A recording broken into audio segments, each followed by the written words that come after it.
وللمؤمنين ولكن المنافقين لا يعلمون. صلوات.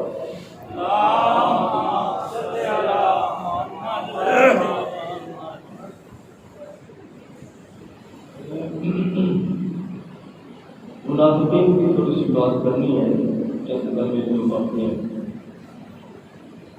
کہ منافق ہوتا کیا ہے، وہ کرتا کیا ہے۔ بظاہر منافق یہی ہوتا ہے جو قرآن نے تعریف کی ہے،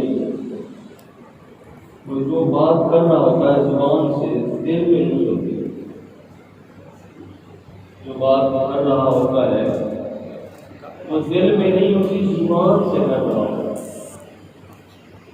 اور سرکار رسول خدا نے جو حدیث آپ سے نقل ہوئی ہے فرماتے ہیں آیت منافق ہے ثلاث، منافق کی تین نشانیاں، منافق کی تین نشانیاں۔ آیت منافق ہے ثلاث، وَإِنْ صَامَ أَوْ صَلَّى وَزَعَمَ أَنَّهُ مُسْلِمٌ إِذَا اؤْتُمِنَ خَانَ وَإِذَا حَدَّثَ كَذَبَ وَإِذَا وَعَدَ أَخْلَفَ۔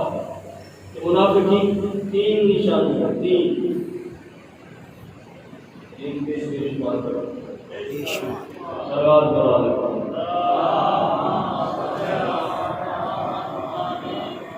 اور ایک ابھی سے بات ایسی بات کرنے سے بات سامنے آ گئی پھر ابھی سے مکمل کرتے ہیں کہ یہ بندہ ایسا تھا منافق، دو بندے ایسے اہم بندے تھے، جناب عمار بن یاسر اور جناب حذیفہ بن یمان۔ حالانکہ یہ بات میں سوچ کر آیا کہ ابھی آ گیا تھا، یہ ابھی معلوم لیتا ہوں جو میں آپ سے شیئر کرتا ہوں۔ یہ دو بندے بہت اہم تھے، جناب عمار بن یاسر اور جناب حذیفہ بن یمان، کیونکہ بہت زیادہ مواقع ایسے گزر چکے ہیں کہ لوگوں نے، منافقین نے سرکار رسول خدا صلی اللہ علیہ وسلم کو قتل کرنے کی کوشش کی، بہت سے مواقع، اور ان میں دو زیادہ اہم ہیں۔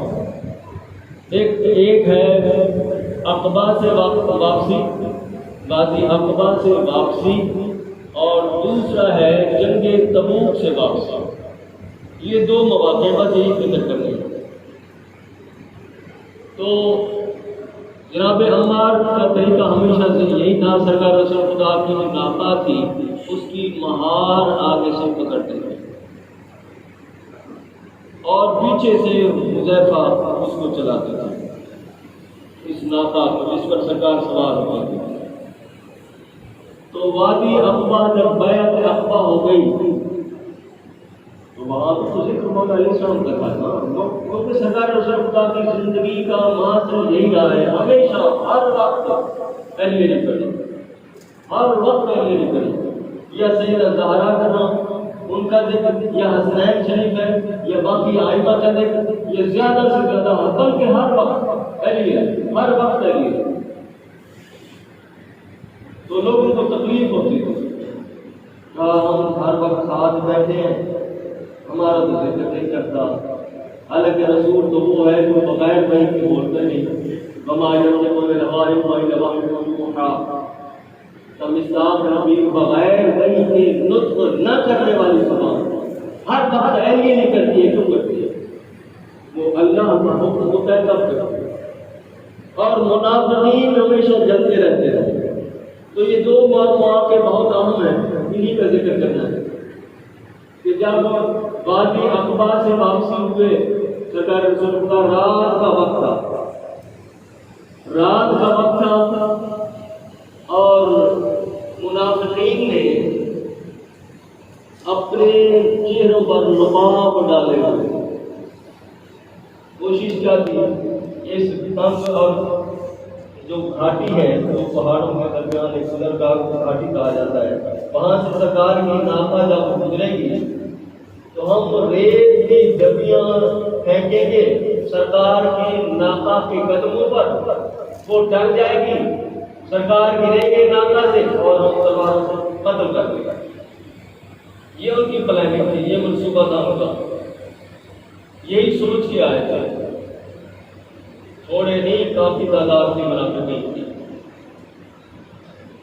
اور یہی کچھ سوچ کے آئے تھے اور یہی کچھ کرنے کی کوشش کی. آخر وہ وقت آ گیا جس میں انہوں نے پلاننگ کی تھی. رات کا وقت بادی آبا سے واپس اسی جگہ جس کی پلاننگ تھی کہ گھاٹی ہے یہاں کیا ہو سکتا ہے. سرکار رسول خود سے تیار ہوتا ہے کہ سرکار رسول خدا یہاں سے گزریں گے, ناکا پر سوار ہوں گے, بس ہم چھپے ہوئے ہوں گے اور ہم وہ ڈبیاں ریت کی بھری ہوئی سرکار کی ناکا کے قدموں پر پھینکیں گے. ناکا ڈرے گی, سرکار کو گرا دے اور ہم قتل کر دیں. یہ پلاننگ تھی. اور یہ پلاننگ اللہ اور اس کے رسول سے تو چھپی نہیں تھی. بظاہر انہوں نے یہ کیا تھا کہ ہمیں پتہ ہے, کسی کو پتہ ہی نہیں, مگر اللہ اور اس کے رسول تو بہتر جانتے تھے کہ کیا کرنا ہے. تو اسی وقت جب انہوں نے حملہ کرنا چاہا اپنی پلاننگ کے تحت, ڈبیاں بھی پھینکی, ناکا ہلی گئی, اوپر سرکار کے ساتھ مال سوار تھے, کیوں اس کے قدم ڈگمگاتے, عالمین کا رسول اس پر سوار تھا. وہ تو بلکہ بڑی فخر و مباحات سے چل رہی تھی. ان کا وہ منصوبہ تو ناکام ہو گیا. آپ کیا کریں گے؟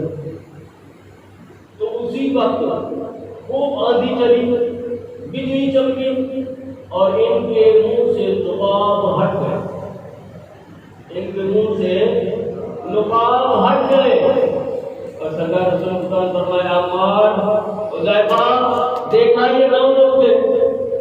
فرمایا جی جی اللہ کے رسول نے دیکھ لیا, پہچان لیا اور بالکل پہچان لیا. یہ پہلا موقع. اب دوسرا موقع دیکھو. ہمیں ان کی سواریوں کی سمجھ نہیں آتی. لوگ ان ہستیوں کو سمجھتے چلے ہیں کہ جس دور دور باٹی گھوڑے پر سوار تھے مولا علیہ السلام, کیونکہ یہ واحد جنگ ہے جنگ تبوک. اس میں سرکار رسول خدا مولا علیہ السلام کو ساتھ نہیں لے کے گئے, مدینہ چھوڑ کے گئے. اس کی کافی وجوہات تھیں. ان میں سے ایک یہ بھی تھا کہ منافقین نے پلاننگ کی تھی کہ مولا علیہ السلام تو ہمیشہ ساتھ ہوتے ہیں, مدینہ خالی ہوگا, پیچھے سے ہم تباہی میں قتل و غارت کریں گے, بات اپنی پھیلائیں گے. ان کی پلاننگ تھی اور اللہ اور اس کے رسول سے چھپی نہیں پلاننگ. واحد موقع ہے جنگ تبوک کا. 87 جنگیں ہوں گی, 87 جنگیں. صرف یہی جنگ تھی جس میں مولا علیہ السلام کو سرکار رسول خدا نہیں لے کے گئے. اس کی وجہ یہ بھی تھی کہ جنگ تو ہونی نہیں تھی, آگے جنگ تو ہونی نہیں تھی, بغیر جنگ کے فتح ہو جانے کی. اور ادھر بہت زیادہ اہمیت تھی مولا علیہ السلام کی, جہاں چھوڑ کے جائے مدینہ میں. اور جب مولا علیہ السلام کو چھوڑ کے گئے ہیں مدینہ سے 10 میل باہر تھے سرکار رسول خدا. صحابہ کرام کا لشکر اکٹھا کیا, 25,000 کا لشکر. اب تو کرنا ہے 25,000 کا لشکر, مومن 25,000 کا لشکر ہے, اس میں مومنین 25 ہیں, باقی برابر ہیں. اندازہ لگا اتنی فوج کو سرکار رسول خدا خلاف جا رہے تھے. جی جی 50 دن کا سفر ہے, نام لینا آسان ہے. 50 دن, 20 دن جانے کے 20 دن آنے کے, 10 دن قیام وہاں تبوک میں. جی اتنی زیادہ سرکار رسول خدا نہیں ٹھہرے سوائے خیبر کے, مگر وہاں اتنی ایک زمین زیادہ تھی. وہاں 8,700 لوگ تھے جو آپ خیبری کہتے رہتے ہو, تو خیبری کا کام ہے کھانا پینا. وہاں 8,700 لوگ تھے جنگ خیبر میں, اور یہاں جنگ تبوک میں 25,000 لوگ تھے. تو 20 دن کا سفر جانے کا اور 20 دن کا سفر واپسی کا, وہ کتوں نہیں رہے. یہ اونٹ کھانے والے لوگ, بکرے کا الگ الگ ایک بندہ ناشتہ کرتا تھا, اتنا کچھ کھانے والے لوگ وہ کہہ رہے ہیں سرکار رسول خدا نے کھلایا ہے. تو 25,000 کا لشکر اور مومنین 25، تو مدینہ سے 10 میل باہر ایک منزل کہا جاتا ہے 10 میل، پیچھے سے مولا علیہ السلام تشریف لائے مدینہ سے سرکار رسول خدا کے پاس، ابھی پہنچے نہیں، رستے میں بات یہی سمجھنا ہے، ان کی سواریوں کی سمجھ نہیں آتی، میں یہی تو کہہ رہا تھا، ان کی سواریوں کی سمجھ نہیں آتی، جس گھوڑے پر سوار ہے مولا علیہ السلام، اوپر اس نے منہ اٹھایا، مولا کے کان کے نزدیک کیا، وہ گھوڑا کہتا ہے کہ مولا پتہ بھی ہے یہ جو آگے جگہ ہے یہ گڑھا کٹا ہوا ہے، 50 فٹ گہرائی ہے اس کی، جی کون بتا رہا ہے؟ گھوڑا بتا رہا ہے، مولا علیہ السلام نہیں جانتے، اللہ اور اس کا رسول نہیں جانتے، جانتے ہیں نا، یہ ہم جیسے لوگوں کو بتانے کے لیے گھوڑا بتا رہا ہے جس پر سوار ہے مولا علیہ السلام، سرکار آگے نہ جائیں، یہ آگے میں قدم اٹھاؤں گا، آگے 50 فٹ گہرائی ہے، گڑھا کھودا ہوا ہے اور اوپر سے بند کیا گیا ہے کہ میں پاؤں رکھوں گا اور میں نیچے چلا جاؤں گا اور آپ میرے ساتھ ہوں گے، اوپر سے یہ قتل کرنے کی ضرورت بھی ان کو نہیں پڑے گی، بظاہر کہا کریں گے کہ کچھ چھپے ہوئے ہیں باہر، 12,000 باہر چھپے ہوئے تھے، 12,000 جی کتنے منافق تھے کمینے، آپ کہتے ہیں کہ کن کو مانو، ہم تو کسی کمینے کا ملعون کا نام ہی نہیں لے سکتے، کیا کرنے کو بھی، تو انہوں نے یہ پلاننگ کی، تو گھوڑے نے کیا کہا؟ سرکار اس جگہ سے اگلا میں قدم نہ اٹھاؤں گا، نیچے 50 فٹ کا گہرا گڑھا ہے، میں گروں گا اور آپ بھی میرے ساتھ ہوں گے، سرکار مولا علیہ السلام بتاتے ہیں اگر یہی گڑھا پتھر بن گیا ہے، یہ جو تو کہہ رہا ہے کہ یہ گڑھا ہے اور بہت نرم جگہ ہے، اگر یہی جگہ گڑھے کی بجائے پتھر بن جائے پھر ٹھیک ہے، پھر تو ملا جائے گا، کہاں ہاں مولا میں پھر میں جاؤں، تو یہی کچھ ہوا، گھوڑے نے قدم اٹھایا، وہ جگہ گڑھے کی جگہ پتھر بن گیا، پاؤں رکھا ادھر کی پر پھر کھڑا ہوا، کہتے مولا ایک بات اور بھی ہے، کیا یہاں تو یہ پلاننگ ہے نا، آگے بھی پلاننگ ہے، یہ غیر کی خبریں گھوڑا بتا رہا ہے، اسی غیر کی خبریں گھوڑا بتا رہا ہے، کہتے ہیں کہ یہ ہستیاں غائب نہیں جانتی، وہ غیر کیا ہوتا ہے جو یہ ہستیاں نہیں جانتی، غیر کی خبریں یہ گھوڑا بتا رہا ہے، سرکار آگے بھی ان کی پلاننگ ہے کہ سرکار کے رسول خدا کو بھی قتل کر دیں گے، رات کا وقت ہوگا، وہ گھاٹی کا منظر ہوگا، منافقین حملہ کریں گے، سرکار کی ناکاں پر وہ ریت کی ڈبیاں پھینکیں گے، سرکار کی ناکاں گرے گی، سرکار پر یہ حملہ کرنے کی دعوت قتل کر دیا، تو مولا علیہ السلام فرماتے ہیں کہ اے میرے گھوڑے، اے میری سواری، یہ تو جانتا ہے اللہ اور اس کا رسول نہیں جانتا، وہ کہہ رہے سرکار اسی طرح سرکار رسول خدا کو اطلاع بھیج دیں تاکہ وہ تیار ہو گئے، یہ گھوڑا کہہ رہا ہے، تو مولا علیہ السلام فرماتے ہیں کہ اے گھوڑے، تو جانتا ہے اللہ اور اس کا رسول نہیں جانتا، وہ بہتر جانتے ہیں، تو یہاں یہ بات بھی مولا علیہ السلام پہنچے سرکار رسول خدا کے پاس، اور ہمارے لیے یہ بھی ہمارے لیے ان ہستی کو پتا تھا، یہ ہمارے لیے بتایا، سرکار مجھے آپ ساتھ لیے آئے، آپ نے چھوڑ دیا پیچھے گھر میں، فرمایا کہ ما تقرا ان تكون مني بمنزلة هارون من موسى إلا أنه كان في عبادي، جاری کیا تم پر راضی نہیں، ایمان دردا تكون مني کہ تجھ سے میری وہی منزلت اور وہی مقام ہے جو موسیٰ کو ہارون علیہ السلام سے تھا، سوائے اس کے اعلان لا نبی بعد، سوائے اس کے کہ میرے بعد کوئی نبی نہیں، ساری منزلت اور سارا مقام میرے والا ہے سوائے نبوت کے، پر راضی نہیں ہے؟ سرکار فرمایا بالکل پر راضی نہیں۔ تو مولا سرکار رسول اللہ فرمایا کہ یا علی ہم واپس چلے جائیں اور وہاں کی حفاظت زیادہ ضروری ہے، مدینے میں آپ کا ہونا زیادہ ضروری ہے، کیونکہ لوگ آپ سے ڈرتے ہیں، آپ کا ہونا ضروری ہے۔ ادھر سرکار رسول خدا نے آگے پیچھے وہ خط بھیجے، بندے بھیجے، بہرحال وہ معاملہ طے ہو گیا، غزوہ تبوک فتح ہو گئی بغیر لڑائی۔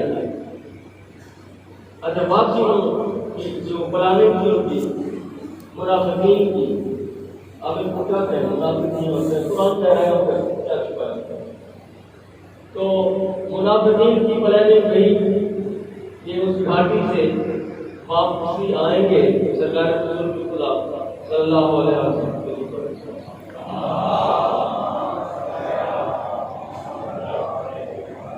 اور واپسی پر ہم اپنا کام کر دکھائیں گے کہ جو کہ ہماری پلاننگ ہے۔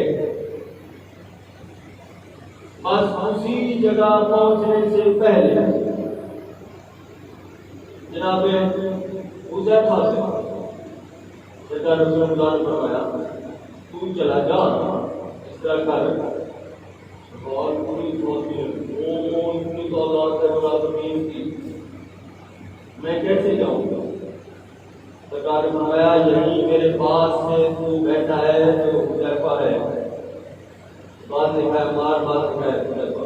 اچھا تو کیسے جائے گا یہ ابھی ترکیب میں آپ کو بتاتا ہوں۔ سرکار فرماتے ہیں کہ ایسے کر تو ادھر سے اڑ جا، کہا کیا حذیفہ چڑیا بن کر اڑ جا، پہنچ جا اسی جگہ پر جہاں ان کے لشکر موجود ہے، بڑی تعداد میں منافقین موجود ہیں۔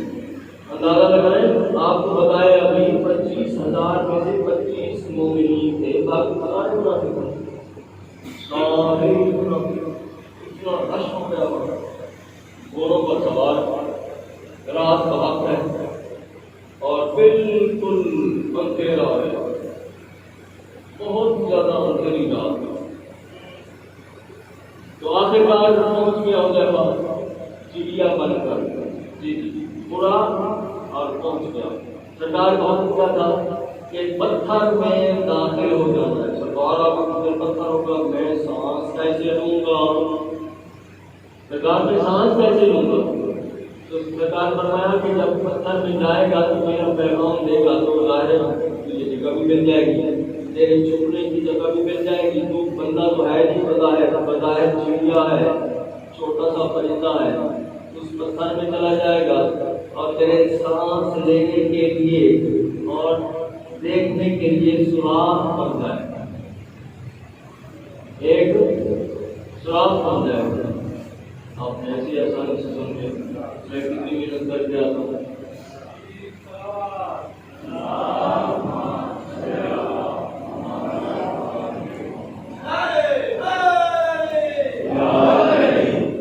تو اس سوراخ میں جناب حذیفہ اس سوراخ سے دیکھ بھی رہے ہیں کہ لشکر منافقین کے باہر ہیں، وہ لوگ پہنچ رہے ہیں اور سانس بھی لے رہے ہیں، سانس بھی چاہیے، سانس بھی لے رہے ہیں اور دیکھ بھی رہے ہیں اسی چھوٹے سے سوراخ سے۔